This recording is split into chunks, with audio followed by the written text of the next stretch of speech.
on here in New Delhi, the capital of India. So then you have to have the two aspects of this subject. One is Naxal and other is India. In my opinion, there is a starking divergence in these two words or in these two concepts. You will say how? Because if you see the evolution of various ideologies in the history of the world, the leftist ideology is the latest one, which has emerged around a century or 1.5 century back. But unfortunately, it started dying very soon also. USSR was created in 1919 and by 1990 it became part of history. एक दौर था जब second world war खत्म हुआ तो Czechoslovakia, Romania, Hungary, Bulgaria, Poland से लेकर और कंबोडिया, रशिया और चाइना आदि दुनिया लेफ्टिस्ट हो गई थी। पर in the span of living generation सब कुछ खत्म हो गया। बहुत जल्दी आए और बहुत जल्दी खत्म भी होने लगे। हां, यह बात जरूर है कि अभी कुछ जगहों पर उनके अवशेष रह गए हैं। एक जगह है केरल, एक जगह है मीडिया और एक जगह है JNU. Other than north Korea and Cuba, other than north Korea and Cuba, क्योंकि चाइना तो सिर्फ नाम का कम्युनिस्ट है, आज तो वो कैपिटलिस्टों से भी ज्यादा कैपिटलिस्ट है। अब आप ये कहेंगे कि व्हाट अबाउट इंडिया? इंडिया को समझने के लिए थोड़ा ब्रॉडर स्पैन पे जाना होगा। If you look at all the great ancient civilizations of the world, इधर से शुरू करिए तो चाइनीज सिविलाइजेशन थी, फिर इंडियन सिविलाइजेशन थी, मेसोपोटामियन सिविलाइजेशन थी, बेबीलोनियन सिविलाइजेशन थी, इजिप्ट की सिविलाइजेशन थी, ग्रीस की सिविलाइजेशन थी, रोमन एम्पायर था, और आज का जो नॉर्थ और साउथ अमेरिका में है इंका, माया, एस्टेक का सिविलाइजेशन था। आज उनमें से कोई भी अपने मूल रूप में नहीं बचा है। जो अल्लामा इकबाल जिन्होंने सारे जहां से अच्छा हिंदुस्तान हमारा लिखा, उन्होंने लिखा था ना, यूनान, मिस्र, रोमा सब मिट गए जहां से, बाकी अभी तलक है नामो निशा हमारा, कुछ बात है कि हस्ती मिटती नहीं हमारी, सदियों रहा है दुश्मन दौरे जहां। तो साहब ये कंपैरिजन ये है कि एक ऐसी चीज जो हजारों साल से प्री हिस्टोरिक चली आ रही है और खत्म ही नहीं हुई है, एक ऐसी चीज जो लेटेस्ट शुरू हुई और लेटेस्ट खत्म होने लगी। तो ये कंपैरिजन ही अपने आप में थोड़ा ऑकवर्ड है, मगर कोशिश बहुत की गई। अब मैं थोड़ा सा इसके पॉलिटिकल एस्पेक्ट पे आता हूं।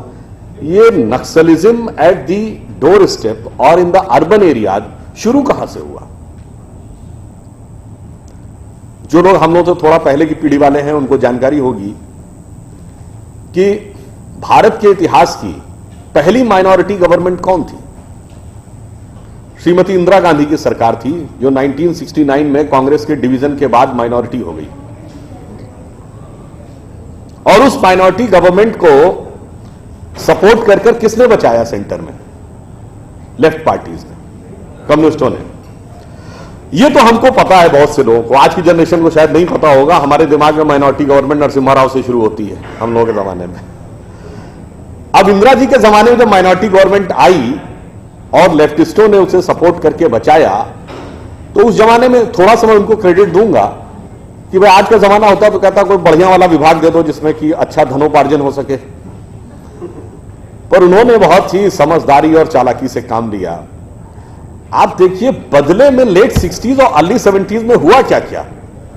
प्रीवी पर्स खत्म हुआ, फंडामेंटल राइट्स में राइट टू प्रॉपर्टी खत्म हुआ, बैंकों का नेशनलाइजेशन हुआ, पब्लिक सेक्टर अंडरटेकिंग्स बनी, यानी इंडस्ट्रीज का नेशनलाइजेशन हुआ, कमिटेड जुडिशरी की बात हुई, और finally preamble of the constitution, जिसको डॉक्टर अंबेडकर ने कहा था संविधान की आत्मा है, इसे कभी बदला नहीं जाएगा, उसमें सोशलिस्ट और सेकुलर वर्ड जोड़ दिया गया। यानी समर्थन के बदले में उन्होंने बहुत कुछ अपना सेटअप बना लिया उन कुछ सालों में।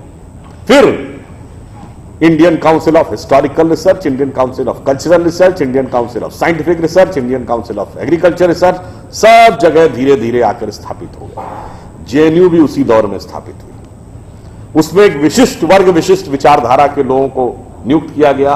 वैसे ही छात्रों को मोल्ड किया गया, जैसा भी ममता जी ने अपने उद्बोधन में बताया भी। और फिर भारत का पहला जर्नलिज्म की डिग्री देने वाला इंस्टीट्यूट कहां बना? जेएनयू में, Indian institute of mass communication. अब आईएएस बनना है तो जेएनयू से, जर्नलिस्ट बनना है तो जेएनयू से, प्रोफेसर बनना है तो जेएनयू से, रिसर्चर बनना है तो जेएनयू से। अब उन्होंने पूरे अर्बन सेटअप के ऊपर अपना एक कब्जा कर लिया। फिर धीरे धीरे दिमागों में चीजें रखनी शुरू की गई, वो जो सच के बिल्कुल उलट था। क्या कहा गया साहब? नक्सलवाद जो कहता हथियार उठाना, हथियार आदमी मजबूरी में उठाता है। ठीक है साहब, बिल्कुल मान लिया, हथियार मजबूरी में उठाता है। हथियार वही उठाता है, आतंकवाद वहीं पनपता है जहां गरीबी होती है, आतंकवाद वहां पनपता है जहां अशिक्षा होती है। तो मैं पूछना चाहता हूं, ओसामा बिन लादेन गरीब था क्या? अरबपति था। भारत के तमाम उद्योगपतियों, उसकी हैसियत थी, कई उद्योगपतियों को खरीद सकता था, तो क्यों आतंकवाद की तरफ मुड़ गया? तो आपकी थ्योरी का बेस तो लॉजिकल नजर नहीं आता। अगर अशिक्षा से आतंकवाद निकलता है तो 9/11 में जिन लोगों ने जाके अपने प्लेन वहां क्रैश कर दिए, चाहे वो खालिद शेख हो या मोहम्मद अट्टा, ये सब लोग अमेरिका जैसे देश में बहुत हाईली एजुकेटेड थे और एक शानदार जिंदगी जीने का उनके पास मौका था। तो एजुकेशन और इकोनॉमिक आधार दोनों की बात बहुत हद तक तर्कसंगत नजर नहीं आती है, मगर गैर तर्कसंगत बात को भी समझा के रखा जाता है। यह कहा जाता है कि साहब लेफ्ट आइडियोलॉजी कहां से शुरू हुई? जब कैपिटलिज्म ने सर्वहारा वर्ग के ऊपर अत्याचार किया, सप्रेशन किया गया वर्कर क्लास का इंडस्ट्रियलिस्ट सोसाइटी के द्वारा, तब शुरू हुई। आप दुनिया का एक देश बताइए जो इंडस्ट्री डेवलप होने के बाद कम्युनिस्ट हुआ हो।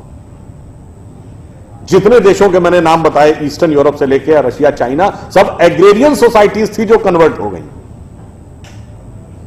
इसका मतलब बात तो कुछ समझ में नहीं आती। चलिए, अब आपको लंबे समय शासन करने का मौका मिले, जैसे वेस्ट बंगाल में 33 years, I think in a span of 33 years any party would have got enough opportunity to convert the West Bengal into a Marxist heaven. हुआ क्या?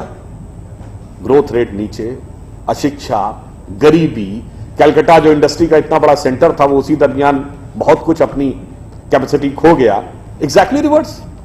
70 साल में यूएसएसआर को तो दुनिया का सबसे डेवलप्ड कंट्री बन जाना चाहिए था। नॉर्थ कोरिया और क्यूबा आज भी लेफ्टिस्ट हैं, तो उनको भी बन जाना चाहिए था। आगे कौन बढ़ा?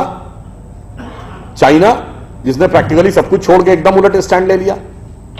तो इससे एक और बात लगती है कि साहब आपकी जो बात है उसमें कुछ दम कम है। अब मैं अगली बात लॉजिक पे आता हूं।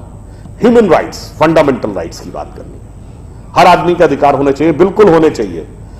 पर अगर आप इतिहास उठा के देखें, 20वीं सेंचुरी में वॉर और इंटरनल जो हुकूमतों के द्वारा मरवाए गए लोग हैं, उनकी संख्या लगभग 10 करोड़ है, जिसमें युगांडा के इदी अमीन से लेके, रशिया के स्टालिन से लेके, कंबोडिया के पोल पोट ने लाखों करोड़ों लोगों को मरवाया। वहां अधिकार की बात कहां चली गई?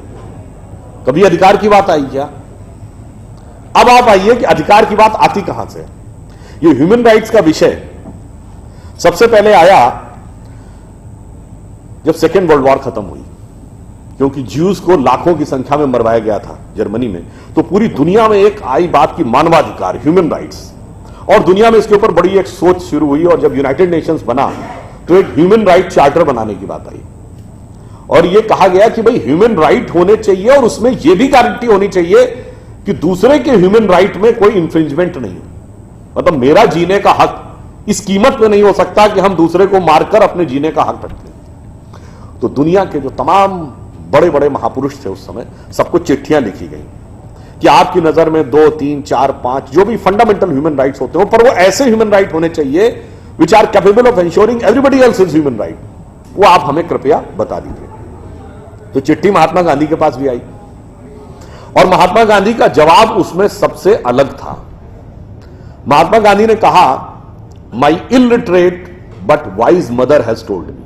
इस शब्द पे ध्यान दीजिएगा। My illiterate but wise mother has told me that if you want to ensure everybody's human right, then in my opinion, there are no fundamental human rights, only fundamental duties. यानी अगर हर एक व्यक्ति के आप अधिकारों को सुनिश्चित करना चाहते हैं तो आपके सिर्फ और सिर्फ मूलभूत कर्तव्य हैं, अधिकार नहीं। अब आप ये सोचिए कि अगर उनकी माता जी पढ़ी लिखी नहीं थी तो वाइस कैसे हो गई? देखिए, बुद्धिमान और विवेकशील होना तो अलग अलग चीजें हैं। बुद्धिमान मैंने कहा आतंकवादी और चोर भी होता है, विवेकशील नहीं होता है। और उदाहरण के लिए गांधी जी की माता जी विवेकशील थी। क्यों थी? उसका मूल कारण जानते हैं कहां से आता है? गांधी जी का प्रिय भजन क्या था? रघुपति राघव राजा राम। राम की कथा आप सबने सुनी होगी। पूरी की पूरी राम कथा में हर जगह सिर्फ और सिर्फ कर्तव्य है। पिता का पुत्र के प्रति कर्तव्य, भाई का भाई के प्रति कर्तव्य, पति और पत्नी का दूसरे के प्रति कर्तव्य, राजा का प्रजा के प्रति कर्तव्य, मित्र के साथ कर्तव्य, सबका कर्तव्य। अधिकार की बात केवल एक जगह आती है। कब? जब कैकेयी ने कहा राजा दशरथ से कि वो जो आपने 3 वरदान दिए थे ना, मुझे अब प्रयोग करने का अधिकार चाहिए। और सारी की सारी समस्या की शुरुआत वहीं से होती है। यह वो मूल कारण था जो गांधी जी की माता जी ने कहा कि illiterate but wise mother has told मी। अब इसी में मैं आपको एक बात बताता हूं। मैं अर्बन नक्सलिज्म पे भी आता हूं। जब ये लोग बात करते हैं तो बड़ी आकर्षक लगती है। मैंने आपको 2-3 बातें बताई कि जगह आप तर्क की कसौटी पे कसेंगे तो आपको वो बात तथ्यात्मक नहीं लगेगी। That things will not look substantive. अब ये बताइए कि अधिकार की बात कैकेयी ने की थी ना। तीनों रानियों में सबसे सुंदर कौन मानी जाती थी? कैकेयी। जो चीज सबसे आकर्षक होती है, विनाश के अक्सर सूत्र उसी में अच्छे होते हैं। कैकेयी की सबसे प्रिय दासी या साथी कौन थी? मंथरा, जिसको कुबड़ी कहा जाता है। सबसे विकृत चीज सबसे आकर्षक चीज के पीछे छुपी होती है। और मैं दूसरा उदाहरण आपको देता हूं, सबसे खतरनाक चीज भी कैसे आती है। राम कथा में उदाहरण है, रावण ने जब सीता जी का हरण किया तो वो राक्षस के वेश में आया था क्या? साधु का वेश धर के आया था। मगर वो कह रहा था बस लक्ष्मण रेखा पार करो, लक्ष्मण रेखा पार करो। और सीता जी ये सोचकर कि हम तो अच्छा काम करने जा रहे हैं, ये तो एक अच्छा चैरिटेबल काम है, और वो जैसे ही लक्ष्मण रेखा पार करती हैं और उसका असली स्वरूप समझ में आता है। ठीक यही ये अर्बन नक्सलिस्ट करते हैं। आपको एक साधु का आवरण ओढ़ के आते हैं, कहते हैं महान कार्य है, समाज सेवा का कार्य है, इसमें आप जुट जाइए। और एक बार आप अपनी लक्ष्मण रेखा क्रॉस करके वहां पहुंचे तब आपको समझ में आता, मगर तब आप चाहकर भी उसके चंगुल से छुटकारा पाना बहुत मुश्किल है। अब मैं एक और बात कहूंगा, ज्यादा विस्तार में न जाते हुए, इसके फंडामेंटल्स क्या है। देखिए, लेफ्ट और राइट की जो आइडियोलॉजी है पूरी दुनिया में है। अब दोनों में एक एक अच्छाई भी है। मैं देखिए किसी चीज नहीं कह रहा हूं, सब में बुराई है। राइटिस्ट आइडियोलॉजी या जो कैपिटलिस्ट आइडियोलॉजी वो कहती है कि हम ग्रोथ की इनॉर्मस अपॉर्चुनिटी देते हैं, जितना चाहो उतना ग्रो करो, अरबपति बन जाओ, खरबपति बन जाओ, कोई समस्या नहीं है। उसका फायदा क्या है? वो आपको मोटिवेशन देती है ग्रो करने का। इसलिए आप देखिए साइंटिफिक डिस्कवरीज और ये सब चीजें इस ढंग की सोसाइटीज में ज्यादा होती हैं। माइनस पॉइंट क्या है साहब? हम रोटी की गारंटी सबको नहीं देते। हमारे यहां कोई भूखा भी होगा, भूखा मरने वाला भी होगा, और सड़क पे भीख मांगने वाले भी होंगे। लेफ्ट ये कहता है जी सबको रोटी, कपड़ा, मकान, रोटी सबको इंश्योर करेंगे, मगर ग्रोथ की गारंटी नहीं देंगे। इसलिए जितनी लेफ्टिस्ट आइडियोलॉजी वाले देश हुए, शुरुआत में एक स्टेज तक जाके ग्रो किए और फिर वो स्टैग्नेशन के शिकार में होकर खत्म हो गए। क्यों? मानव मस्तिष्क का जो मूल स्वभाव है, रोटी, कपड़ा और मकान हमारी आवश्यकता है, पर वो हमारा अंतिम आवश्यकता नहीं है। जैसे ही वो पूरी होती तब हमारे मन की अन्य भावनाएं आती हैं और वहां पे लेफ्टिस्ट आइडियोलॉजी क्रम्बल कर जाती है। अब मैं आपसे पूछूं कि ऐसी कोई व्यवस्था जहां पर कि दोनों चीजें हो, यानी ग्रोथ की इनॉर्मस अपॉर्चुनिटी भी हो और हर व्यक्ति को रोटी, कपड़ा, मकान भी अवेलेबल हो, वो कहां था? तो वो सिर्फ भारत में था। कैसे? अगर आप देखें, सिर्फ आज से 50-60 साल पहले हम लोगों के ग्रैंड पेरेंट्स के जमाने में बड़ा सेठ वो माना जाता था जिसने बड़े धर्मशाला खुलवाए, प्याऊ खुलवाए, लंगर चलवाए, मंदिर बनवाए, पाठशाला बनवाए, ना कि बड़ा जिसके पास कैपिटल हो या टर्नओवर हो। सीएसआर पर तो हम आए हैं। अब गवर्नमेंट तो 70 साल पहले आई। इससे पहले धर्मशाला, पौशाला, सड़क बनवाना, तालाब खुदवाना कौन करवाता था? और वही बड़ा माना जाता था। आप देखेंगे वेस्ट में धार्मिक स्थलों में लंगर की परंपरा नहीं है, हमारे यहां है। मंदिरों में, गुरुद्वारों में हजारों लोग रोज लंगर खाते हैं। ये उसी विचार का प्रतीक है। अब देखिए एक बात और, अगली बात आती है। उन्होंने कहा जी आदर्श व्यवस्था तो वो है कि जिस व्यक्ति को कि जितनी सामर्थ्य हो वो उतना काम करो, ईमानदारी से उसे उतना हिस्सा मिले। कैपिटलिस्ट और कम्युनिस्ट दोनों कहते हैं नहीं साहब, बेस्ट सिचुएशन ये है, इसमें दोनों लोग लगभग एक मत है कि I will work to the fullest of my capacity and I should be allowed to get the fruits. तो उनका सिद्धांत क्या हुआ अगर एक वाक्य में कहें कि जो कमाएगा वो खाएगा, जो अच्छा कमाए उसको अच्छा खाने का मौका मिले। भारतीय विचार कहता नहीं, ऐसा नहीं है। भारतीय विचार यह कहता है कि जो आया है सो खाएगा, जो आया है वो खाएगा, जो कमाएगा वो खिलाएगा। ये कम्युनिज्म का पीक है। अब आप कहेंगे तो थ्योरेटिकल बात हुई, ऐसा होता कहां है? ऐसा होता है। भारत में समाज की प्राथमिक इकाई परिवार है। परिवार में एक आदमी भी कमाता है तो सबको खिलाता है। अगर 4 भाइयों में 3 भाई रोजगार से हैं, एक भाई बेरोजगार है तो वो मिलकर उसका ध्यान रखते हैं। बेटा बेरोजगार है तो बाप मरते दम तक उसका ध्यान रखता है, क्योंकि हमारे यहां कहा गया जो कमाएगा वो खिलाएगा, जो आया है वो खाएगा। अरे भाई आप तो सिर्फ आदमी तक रहे। हमारी ये सोच इतनी व्यापक थी। मैंने कहा ना झूठ के पुलंदे कैसे रखे गए। अगर आप लोगों से बहुत को ध्यान हो तो जब पितृपक्ष आता है, श्राद्ध पक्ष जिसमें पूर्वजों के लिए किया जाता है, तो उस दिन जिस दिन आप अपने पूर्वजों का तर्पण करते हैं उस दिन क्या होता है, 3 खाने के हिस्से निकाल के रखे जाते हैं। किसके लिए? एक कुत्ते के लिए, एक कौवे के लिए और एक गाय के लिए। क्यों? हमारे यहां गाय देवतुल्य पशु माना गया है, हाईएस्ट पेडेस्टल पे है। कुत्ते को शमशान का के देवता भैरव का वाहन माना गया है, एंड ऑफ द लाइफ की तरफ दर्शाता है। और कौवा उस प्रकार की श्रेणी का जंतु है जो कि तमाम गंदगियों को साफ करता है। यानी हम सिंबॉलिकली ये कह रहे हैं कि अगर भगवान ने हमको सबसे developed creature of the earth और ऑफ द यूनिवर्स बनाया है तो लोएस्ट से लेके हाईएस्ट तक हर आदमी का ख्याल रखना हमारा कर्तव्य है। हर जीव जंतु का ख्याल रखना हमारा कर्तव्य। वो वहां तक पहुंचे नहीं पहुंचे। इसीलिए मैं कहता हूं कि सिस्टमेटिकली बैठकर आप लोगों के दिमागों में, हम लोगों के दिमागों में 2-2, 3-3 पीढ़ी से ऐसी चीजें बैठाई गई जिसके ठीक उलट थी। 1-2 उदाहरण और दूंगा।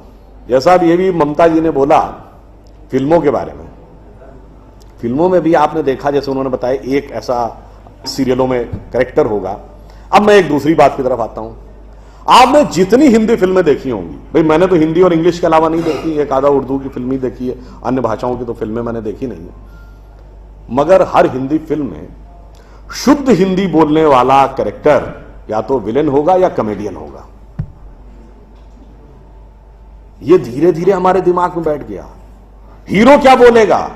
60, 70 और 80 के दशक तक उर्दू मिक्स्ड हिंदी बोलता था, पिछले 20 साल से इंग्लिश मिक्स्ड हिंदी बोलेगा। आप सबने वो गाना सुना होगा, विनोद खन्ना जी जिनकी डेथ हो गई, एक उनके ऊपर है जिसको कॉमेडियन गाना माना जाता है, प्रिय प्राणेश्वरी यदि आप हमें आदेश करें तो प्रेम का हम श्री गणेश करें। ये गाना क्या माना जाता था? कॉमेडी का। और एग्जैक्टली यही गाना, यही वर्ड्स का गाना, इब्तिदाई इश्क में हम सारी रात जागे अल्लाह जाने क्या होगा आगे, यह अच्छा गाना। और इतना ही नहीं, जी हाल मुस्किन मुगम्बुर रंजिश बहार हिजरा में सारा दिल है, इसमें दिल के अलावा कुछ समझ में आया नहीं। हिंदी के शब्द आ जाए, अरे साहब बड़ी कठिन हिंदी, बड़ी क्लिष्ट हिंदी कहां से ले आए, अगर साफ साफ उर्दू भी बोल दिया ये कहां ले आए, अंग्रेजी मिक्स्ड होना चाहिए। भाई अंग्रेजी मिक्स्ड होकर हम देखिए ये सारी चीजें हम लोगों के दिमागों में बैठा ली जा रही हैं। हम कहां जा रहे हैं? एक छोटा सा उदाहरण आपको देता हूं। मैं किसी भाषा के प्रति सम्मान या असम्मान नहीं व्यक्त करना चाहता, एक तथ्य सामने रखना चाहता हूं। अंग्रेजी भाषा में केवल 5 वॉवेल हैं, AEIOU, केवल 5 वॉवेल, और मात्रा पाई जैसी कोई चीज ही नहीं है। इसलिए इसमें साइलेंट का भी प्रॉब्लम है और एक्सेंट का भी प्रॉब्लम है। एक कश्मीरी और पंजाबी जिस एक्सेंट में बोलता है, एक बिहारी जिस एक्सेंट में बोलता है, एक तमिल और केरलाइट जिस एक्सेंट में बोलता है, उसमें भारी अंतर है। मगर जिन लैंग्वेजेस की फोनेटिक्स डाइवर्सिफाइड है, अब जैसे उसमें मैं एक एक्सट्रीम एग्जांपल देता हूं, संस्कृत। आप वैष्णो देवी के मंदिर जाइए या तिरुपति बालाजी के मंदिर, काशी विश्वनाथ या कामाख्या, जब पुजारी मंत्र बोलना शुरू करता है एक्सेंट में कभी डिफरेंस देखा है? वो भी तो उसी इलाके के हैं। क्यों? क्योंकि आपकी लैंग्वेज की फोनेटिक्स डेवलप्ड है, साइंटिफिक है। उदाहरण के लिए आप सब ने कभी ध्यान दिया हो या ना दिया हो, हिंदी में कहते हैं ना काखा गाघा अंगा, का जब बोलते हैं तो जबान कहां लगती है? फिर खा में और पीछे, गा में और पीछे, घा में और पीछे, जब अंगा बोलते हैं तो गले से निकलता है। The entire phonetics is designed as per the contour of your vocal cord. एक प्रकार के शब्द एक साथ, तथा दधा ना सब दांत से अंतर है, पापा बाबा मां सब होठ से, इतना डेवलप्ड, इतना साइंटिफिक इंस्ट्रूमेंट हमारे पास, और हमें समझाया जा रहा है कि नहीं छोड़ दो, तो वैसी बात हो गई कि हमारे पास स्मार्टफोन है। मगर दुनिया जो है वो पुराना वाला जो नोकिया हम यूज करते थे उसके पीछे भाग रही है। तो नहीं जी, हम तो उसी के साथ चलेंगे।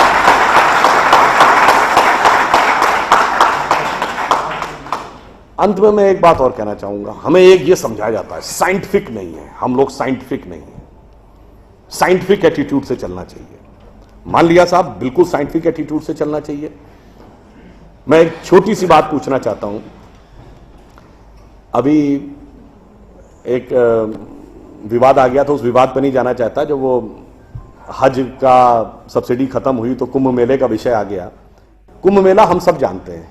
कुंभ मेले का एक एस्पेक्ट आप लोगों ने कभी ध्यान दिया है? कुंभ मेला कितने साल में एक बार पड़ता है? 12 साल में। 12 साल में एक बार क्यों पड़ता है? क्योंकि वो जुपिटर की साइकिल पर आधारित है। बृहस्पति ग्रह हर 12 वर्ष के बाद अपना एक चक्कर पूरा करके उसी राशि में दोबारा आता है, इसलिए कुंभ मेला 12 वर्ष में एक बार पड़ता है। हजारों सालों से चला आ रहा है, ठीक है? तो इसका मतलब हमको पता था ना कि बृहस्पति की साइकिल 12 साल की है। इनको तो अभी 100 साल पहले पता चला कि बृहस्पति की साइकिल 12 साल की है। और उसके बाद हमको समझा दिया जाता है नहीं साहब हम अनसाइंटिफिक थे। अब आप एक और बड़ी मजेदार बात देख लीजिए। सूर्य ग्रहण और चंद्र ग्रहण पड़ता है तो उसका डेट और टाइम कौन तय करता है? सरकार घोषणा करती है ना, टीवी पे आता है, रेडियो पे आता है, अखबार में आता है। किस बेस पे आता है? नासा की फिजिकल ऑब्जर्वेटरी बताती है कि फलां तारीख को इतने बज के इतने मिनट पे सूर्य ग्रहण या चंद्र ग्रहण पड़ेगा, सोलर इक्लिप्स और ल्यूनर इक्लिप्स। मगर ये बताइए 1950 से पहले तो नासा की ऑब्जर्वेटरी नहीं थी। 1920 में जब अल्बर्ट आइंस्टीन ने रिलेटिविटी की थ्योरी दी, उससे पहले रिलेटिव मोशंस ऑफ प्लैनेट नहीं पता था। सॉरी, 1916 में। 1920 में एडविन हबल एक साइंटिस्ट हुए जिन्होंने एक्सपेंडिंग यूनिवर्स की थ्योरी दी, उससे पहले एक्सपेंशन ऑफ यूनिवर्स नहीं पता था। 1900 में मैक्स प्लैंक साइंटिस्ट हुए जिन्होंने लाइट की क्वांटम की थ्योरी दी, फोटॉन्स वाली, उससे पहले प्रोपोगेशन ऑफ लाइट ही नहीं पता था। 1897 में जे टॉमसन ने इलेक्ट्रॉन खोजा, उससे पहले आप मानते थे एटम अनडिविजिबल है।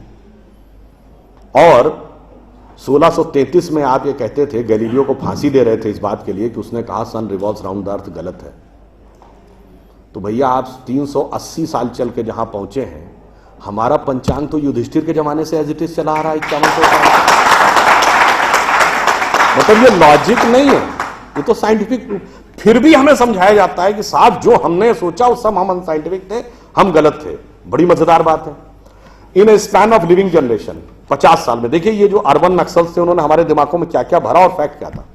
50 साल पहले जिस जिस चीज का मजाक उड़ाया गया वो चीज आज ठीक उसके उलट हो गई। 50 साल पहले कहते थे अरे यार, ये अगर खेती करनी है तो mechanised farming, chemical fertiliser use करो।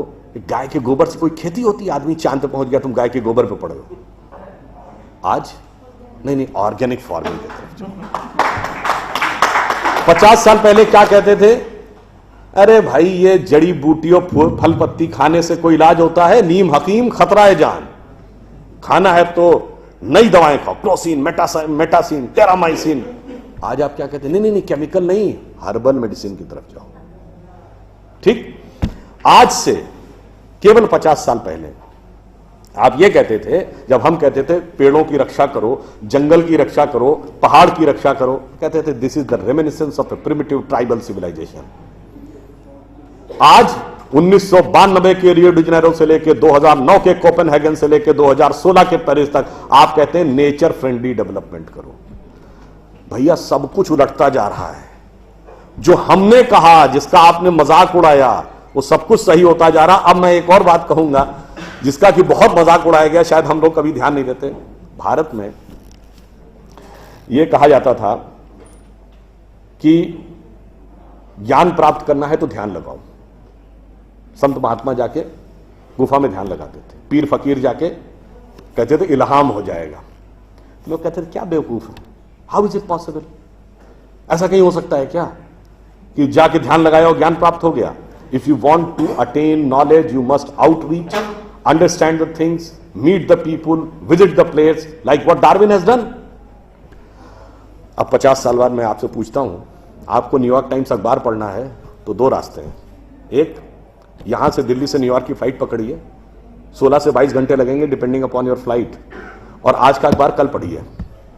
और दूसरा है कि मोबाइल पे डाउनलोड करिए खट से और पढ़ लीजिए। क्यों? आपके हाथ में डिवाइस है, जिसने डिवाइस बनाई उसने सॉफ्टवेयर भी बनाया है, और जिसने सॉफ्टवेयर बनाया उसने सपोर्टिंग नेटवर्क भी बनाया है। उसी ढंग से हमारा शरीर एक डिवाइस है, तो इसके अंदर मन, बुद्धि, चित्त, अहंकार और कॉन्शियसनेस एक सॉफ्टवेयर है, और उसका कनेक्टिंग नेटवर्क भी है। बस नेटवर्क से कनेक्ट होना है और सब डाउनलोड है। और अंत में मैं एक उदाहरण दूंगा। सब कुछ कहा जाता था कि पैसे के कारण शोषण हुआ, इसलिए खड़े हो जाओ, लोगों के साथ भिड़ जाओ। हमारे यहां परंपरा में त्याग का महत्व था। हम आपसे पूछें, दो राजा बताइए जो सबसे बड़े महान माने गए भारतीय संस्कृति में, राजा राम और राजा हरिश्चंद्र। दोनों इसलिए कि त्याग किया, इसलिए नहीं कि बड़ा बड़ा इलाका अलेक्जेंडर द ग्रेट की तरह कब्जा कर लिया। अब मैं एक आपको उदाहरण देता हूं, वो त्याग कैसे समाज में रचा बसा था। हमारे पूज्य संतों में से एक हुए संत रविदास, काशी के रहने वाले थे। उनके पास भगवान राम की एक मूर्ति थी। काशी नरेश उनके पास गए, कहा जाता था इतनी सिद्ध मूर्ति है, आप कृपया इसे मुझे दे दीजिए। ऐसी मूर्ति राजा के पास होनी चाहिए, राजभवन में, ना कि इसमें मैं इस मूर्ति के वेट का 10 गुना सोना आपको दे दूंगा। उन्होंने मना कर दिया। उन्होंने कहा जी इसके वेट का 100 गुना सोना दे दूंगा। उन्होंने मना कर दिया। तो राजा को थोड़ा क्रोध आ गया। उसने कहा ऐसा है रैदास जी, आज जिस झोपड़ी में रह रहे हैं इसमें जितना सोना आ सकता हो नीचे से ऊपर तक उतना भर लीजिए, उतना मैं आपको देने को तैयार हूं। तो एक बार उनकी पत्नी का मन आया कि भाई ऐसा बढ़िया ऑफर नहीं मिलेगा, अब हमें इस पर विचार कर लेना चाहिए। रैदास ने क्या जवाब दिया? एक मोरो राम नाम धन, एक मोरी आशा, ऊ धन आई है ई चले जाइए, ना चाहे भगत रैदासा। मना कर दिया। रैदास जी क्या थे? वो जूते बनाते थे, आज की परिभाषा के अनुसार दलित थे। अब आप आइए, संत कबीर जुलाहा थे, आज की परिभाषा के अनुसार ओबीसी। जब उनके बेटे ने भगवान के भजन के बजाय पैसा कमाना शुरू किया तो कबीर ने क्या कहा? उनके बेटे का नाम था कमाल। उन्होंने कहा बूढ़ा वंश कबीर का, उपजा पूत कमाल, और हरि का भजना छोड़ के घर ले आया माल। यानी उन्होंने उसको डिस्कार्ड किया। आप त्याग में रह के दिखाएंगे। अब आप आइए, मीराबाई राज परिवार की थी आज के हिसाब से, फॉरवर्ड। और उन्होंने क्या कहा? पायो जी मैंने राम रतन धन पायो, और जन्म जन्म की पूंजी पाई बाकी सबे लुटायो। उन्होंने भी पैसे की तरफ नहीं रहा। और अंत में ये सब एक ही कंटेम्परेरी है, तुलसीदास जिन्होंने रामचरितमानस लिखी, वो ब्राह्मण थे, फॉरवर्ड आज के जमाने के हिसाब से। कहा जाता अकबर उनके पास गए, अकबर ने कहा कि आप हमारे दरबार में आकर स्थान ग्रहण करिए, हम आपको 60,000 की मनसबदारी देंगे। उस जमाने में मनसबदारी एक रैंक होती थी, तो जैसे 40,000 की मनसबदारी वॉज मैक्सिमम, 60,000 का मतलब हुआ कि राजा के बाद सबसे बड़ा स्टेटस आपका होगा। तो तुलसी ने क्या जवाब दिया, हम तो सेवक राम के हियो धरे दरबार, हमारे तो हृदय में भगवान राम का दरबार धरा हुआ है, तुलसी का अब होंगे नरके मनसबदार। ये मैंने क्यों बताया, जो बातें ये अर्बन नक्सलिस्ट समझाते हैं कि शोषण किया गया, कैपिटलिज्म किया गया, अगर मार्क्स ने कहा धर्म एक अफीम है जो गरीबों को पिला दी जाती है ताकि अमीर उस पर हुकूमत करता रहे, पर यहां ऐसा नहीं था। मैंने दिखाया समाज का निचला वर्ग हो, मध्यम वर्ग हो, उच्च वर्ग हो, राज करने वाला वर्ग हो, सबने कहा जो त्याग करेगा वो महान होगा। इसीलिए हमारे यहां महात्मा गांधी महान हुए, ना कि प्रधानमंत्री रहने वाले नेहरू महान। तो इसलिए मैं अंत में ये कहूंगा आप सभी लोगों से कि ये जो मायावी रावण साधु का वेश बना के आता है, सूक्ष्म दृष्टि से इसको समझिए और आश्वस्त रहिए कि वो चाहे कितना भी मायावी हो, अंत में विजय हमारी ही होगी, क्योंकि हम आज दुनिया के यंगेस्ट नेशन है। जैसा अभी नलपत जी ने कहा ना कि भाई people like us we are in minority, हम देश दुनिया के सबसे युवा देश हैं, यह सत्य है, मगर यह अर्ध सत्य है। हम सबसे युवा देश और सबसे प्राचीन सभ्यता है।